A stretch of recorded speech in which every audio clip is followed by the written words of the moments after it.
Canada's first fully automated greenhouse is putting more made-in-Canada foods on your store shelves. It opened just as the trade war with the United States was getting underway, and our producer, Michael Hiscock, visited the greenhouse to see how it works and how it's already reshaping food production.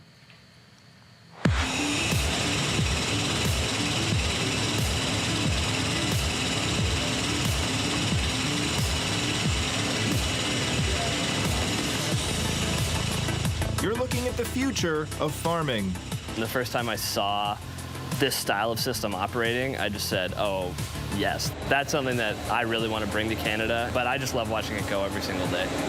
Jay Wilmot is the founder of Haven Greens, Canada's first fully automated greenhouse. I grew up on a horse farm in the 80s, so it's a little different versus a fully automated leafy greens greenhouse operating with advanced technology here in 2026. I wanted to see for myself just how different it is, but first, I had to suit up. So tell me a little bit about how the process works.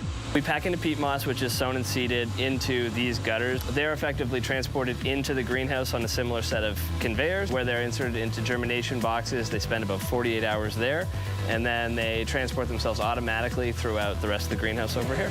Then they're harvested, packed, and shipped. We grow with such precision here in the greenhouse that the nutrient uptake that we're able to achieve in our crop is just much more efficient. So you get that little bit of sweetness, you get more moisture content in the leaf, you get that crunchiness. Haven Greens Farm here in King City, Ontario produces about 12,000 pounds of lettuce every day, all year long. It's one of the many ways the food industry here in Canada is looking to become less reliant on food imports from the United States. And so this facility is now just about a year old. It kind of came along just as the trade war with the United States was starting to ramp up when we were getting hit with those first round of tariffs. We didn't build this facility because we knew a trade war was coming, but we knew that Canada needed more resiliency in its food sector, and we wanted to be the ones to help contribute to food sovereignty in our country. Canada's long winters historically made it difficult to grow leafy greens here. That's why we currently import about 90% of them from the United States.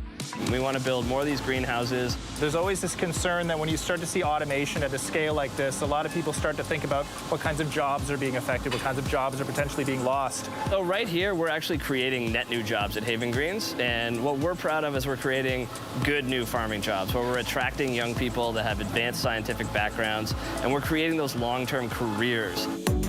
Indoor farming is on the rise in Canada. The number of commercial greenhouses grew by nearly 10% from 2022 to 2023 alone, and they're pushing the limits of what we can produce here. And it's just dripping with juice right now.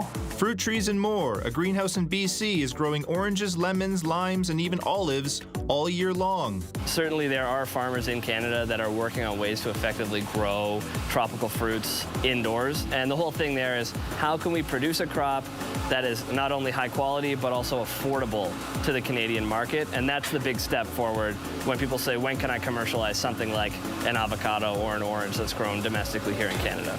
But for now, Jay is focused on what he does best.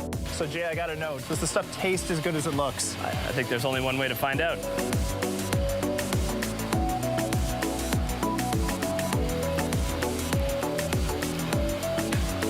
Oh, those are some good greens. All right, and producer Michael Hiscock is with us in studio, sans beard mask and everything else that you were wearing there. This is an incredible operation. I don't know if it was just for your shoot, but there's no humans in sight. It's just all machinery. How efficient is this greenhouse compared to some of the other ones that you and I have visited down in Leamington, for example? Yeah, so Jay told me that his greenhouse can get away with hiring about 4 human harvesters, whereas a traditional greenhouse of the same size would need about 100. So you can really see the scale of difference. It's pretty significant. The greenhouse also looks for efficiencies in other ways too. Most of the water that's used for irrigation is recycled, and so just things like that. And so really what they're trying to do is just maximize efficiency in any possible way they can. So it's very much just a plug and play operation, so that once it's up and running, it needs very little humans to get it running. And you'll see this play out not just in greenhouses, but in traditional outdoor farms as well. There's a company called Tevel out in Israel. You're seeing it right now. They have these robotic drone harvesters where they essentially hover around an apple orchard and they scan the field and they pick off whatever fruits they deem ripe and pack them. So it really gives you a sense of the direction the food production industry is heading in right now. I love, first of all, that that the lettuce one is done by a farmer. Like, I know he's got an ag background with horses, but still, this is an amazing solution. We did talk a little bit about jobs. Jay mentioned employing people with advanced scientific backgrounds. How is this shift in automation changing in the employment landscape when it comes to food production and farming? The biggest takeaway is we're going to see a lot fewer people on farms in the years ahead. I mean, in addition to the robotic harvesters that you just saw there, they're also developing drones that can apply pesticides or monitor the health of crops as they kind of circle above. Yeah. So ultimately, we're going to see a pretty steep decline in the number of people that you see. And at the same time, though, the agricultural industry here in Canada is struggling with a shortage of labor, and it has been for years, and that shortage is projected to get worse as there's this looming wave of farmers that's set to retire in the years ahead. Yeah. So this could be a solution to that. I mean, what we're going to see is that farms are going to become hubs of very sophisticated workers with scientific backgrounds, and that's all well and good if you're a scientist. But if you're someone who's built a career of cultivating or harvesting crops, the future isn't looking quite as bright right now. It is fascinating. I was also thinking about the greenhouse. I mean, we've done a lot of interviews with farmers who talk about the impact climate change is having. So a controlled environment like that is an amazing solution. What a great piece, Mike. Thanks. Thank you.